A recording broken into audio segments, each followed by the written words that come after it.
Dr. Adizes, thank you for coming and visiting us in IBS.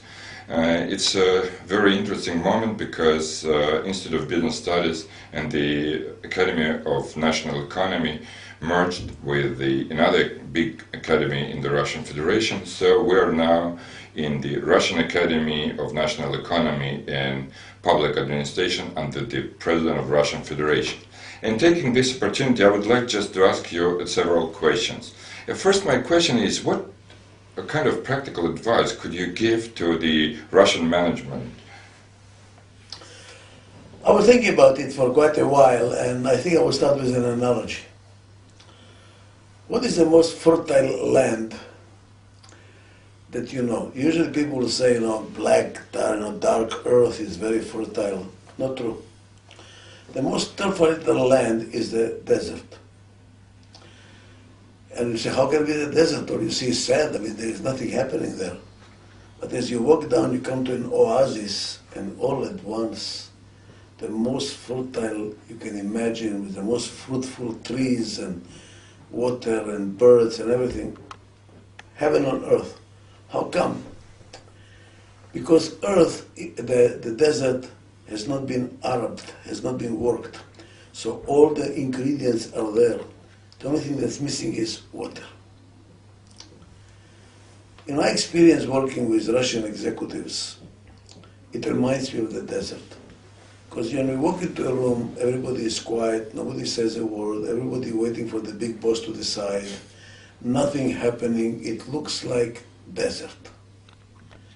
But if you bring a little bit of opportunity for them to speak, and if you create a secure environment for them to express themselves, oh my God.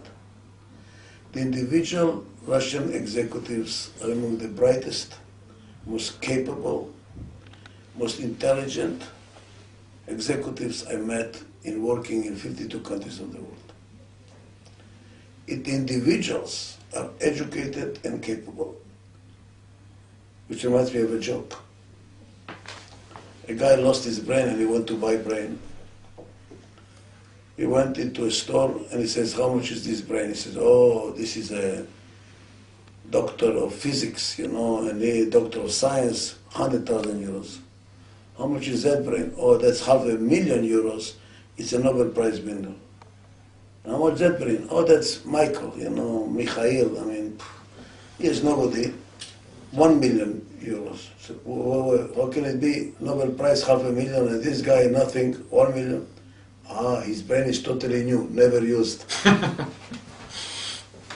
I feel that because of the system of centralization and elitism and dictatorship that Russia has experienced throughout its history, you have unbelievable, educated, capable, talented people here that are not used.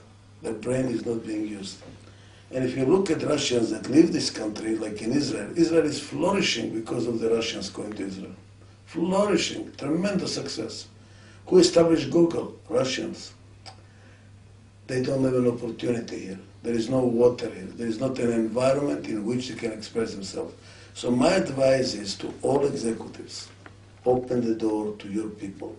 Listen to your people. Create an environment where they can participate, where they can contribute. You have unbelievable underutilized resources.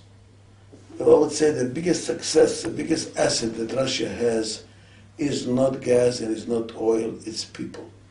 Fantastic people that are not being used, their brain are being clogged because of the managerial culture and history of elitism and centralism and dictatorship. And with all the above, what you will suggest for the business education for these top managers? Participative management. Yes.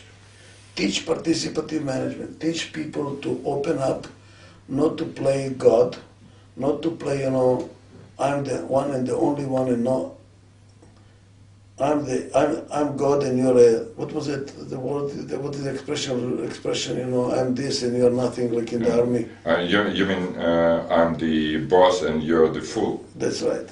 I'm the boss, I'm the fool, you're the fool. If you're the boss, I'm the fool. So yeah. You better be the fool because I'm the boss. That expression, which I understand is a joke, is a military expression, is the essence of the problem. So that's what the management education is to break. But how to do that? Well, I would start with showing them that as an individual, when you try to solve a case, you're not as good as when the whole team works together solving a case. That would be a very good beginning. I would say giving assignments not to individuals to solve cases, but to teams to solve cases, and let's see which team wins best, and then teach them how to work as a team. We are not teaching that. We are teaching still the American system of management, which is still oriented towards the individual, which is a big mistake. It is how to work as a team. That should be the essence to break the paradigm of Russian culture, managerial culture, of working with a dictatorial, authoritarian, single-minded executive, which is the essence of the problem. Thank you very much, Dr. Adizes, and hope to see you again. Thank you. Thank you.